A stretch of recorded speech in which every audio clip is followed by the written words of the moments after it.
I'm ready. All right, make sure this is working. Yeah, there we go. All right, so the topic over the interview is actually about English language learners and how they kind of came through the public school system and how the school system either helped them or kind of navigated their way through speaking English. So tell me about a little bit more about your home life. So before we get to the school, what's your home life like? Before school or? Right. So like before school. So like when you're not at school, like what does your mom and dad do? What's your family like and everything like that? Oh, okay. When I was younger, I assume, right? Or now? Right. You can do from younger till now. You can do like a little timeline if you would like. Oh, okay. So when I was in, I guess, barely speaking and learning how to speak, my parents spoke pure Spanish. Everything was Spanish. I never learned English until I was in school. So it was, like any normal kid, you wake up, I would watch TV. Oh, I watch a lot of TV, and the cartoons were in English, but the movies that my mom bought me, like the Disney movies, were in Spanish. And so, I remember seeing cartoons, but I don't remember if I ever understood what they were saying. Okay. However, my mom put me a lot of Spanish movies. So I grew up speaking Spanish. My whole family spoke Spanish. I don't think I ever heard English until I went to school. And then once I started school, I started to hear, they made us write in English. And I remember I sucked at writing in English because I was exposed to it brand new. So I struggled a lot to write in English and to speak in English.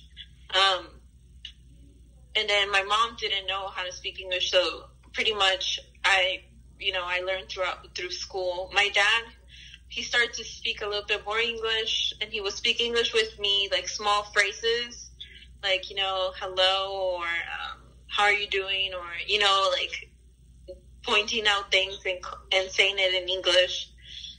Let's see.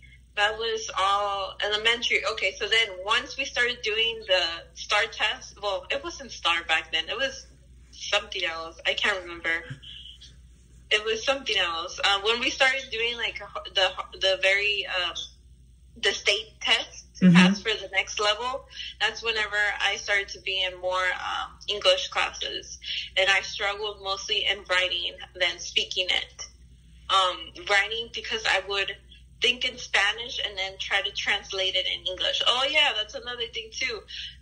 Even though once I started to learn English in elementary, my parents would always, they would get phone calls in English and would make me translate. So I would start to translate whatever I could. And basically, whenever we would go to stores and, my parents couldn't speak English, I started to translate for them as well.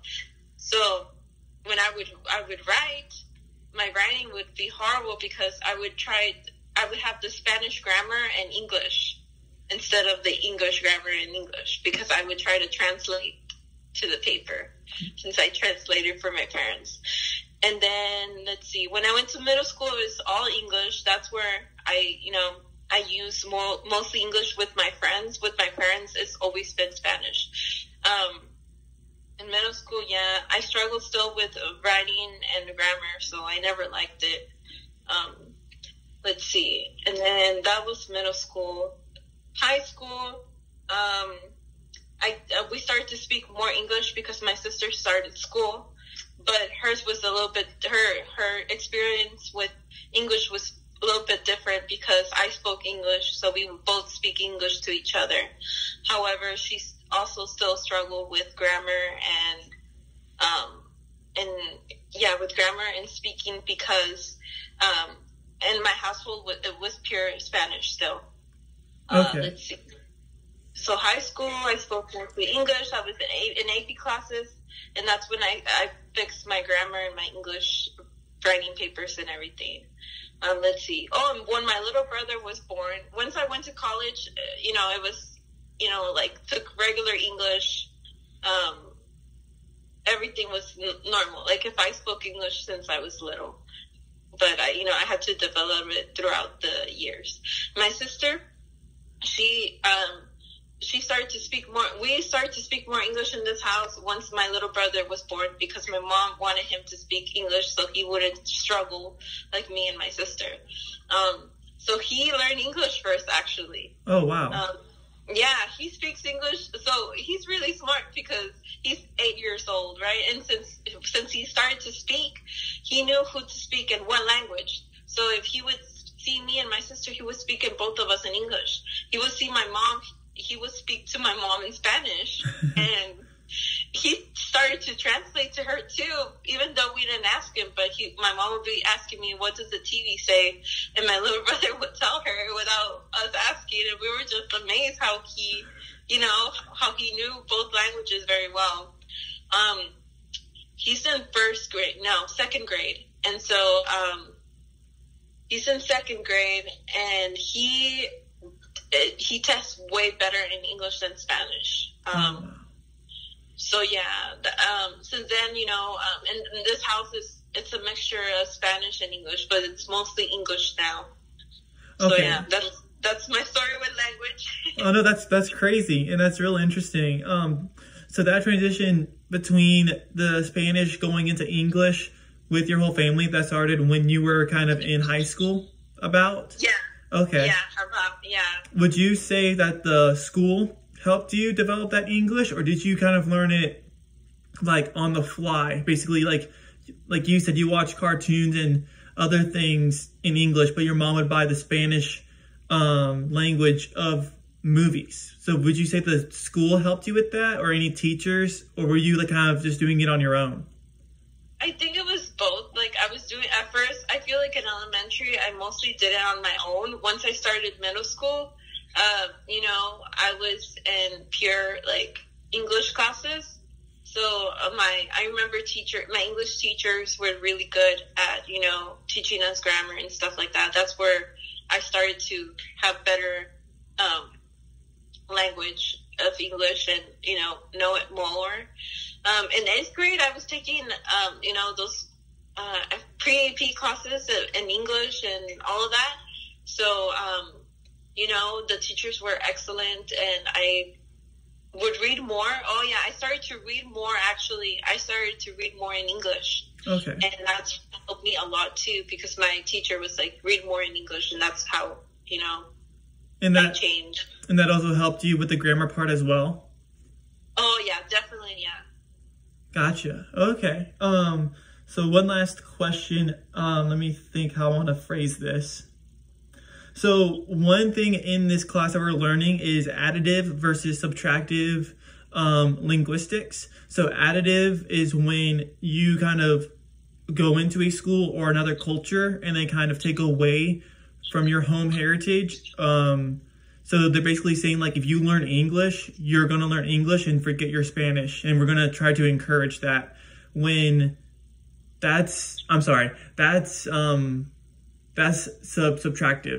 Subtractive linguistics is when they try to take away from your home language. And then additive is when they're trying to incorporate English with your Spanish.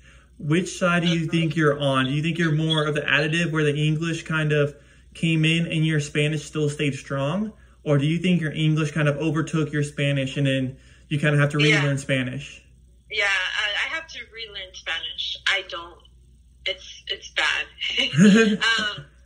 So I'm pretty sure for my sisters the same way too. So me and my sister, I think English took over and we can't even spell in Spanish anymore. I cannot spell in Spanish to save my life.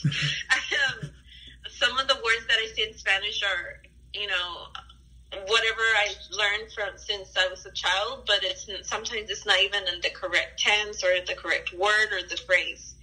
So I realized that whenever I have some of my friends speak Spanish, like pure Spanish, my family from Mexico, right? And they would correct me. They would correct me and say, "Oh, this is how you say it instead of this way," and I'll be like, "Oh, I don't know. I speak English," So yeah, my little brother though, he's in the dual program at my elementary that I used to go with. Now it's dual. It's much better. But he can speak both very well. Like, grammar, like, you know, like English. He learned English and Spanish just came to him as, you know, like second language type of thing. But yeah, pretty much. I feel like my Spanish was taken away from me. Okay. But you were able to relearn it, and kind of right now you're still kind of getting back to the hand of it. You're not just kind of letting it go to the side, basically. Yeah. Which is good. Okay. So do you think your sister and your background in learning English helped out your brother kind of pick that up pretty fast? Or is he more one of those natural? Definitely, okay. Yes. Okay. Yes, definitely yes. Oh, that's awesome. Okay. I think that's about it. And like I said, we only needed to make this a 5-minute interview. This ended up being almost close to 11 minutes, which is even better. Okay, awesome. I'm glad. But yeah, thank you so much for your help. Of course. If I need anything else, I'll be in touch with you. If you need anything, let me know. But thank you so much again. Yeah, no problem. Good luck and, you know, congrats. You're almost there. Thank you. You too. I'll talk to you later. Talk to you later. Bye. All right. Bye-bye.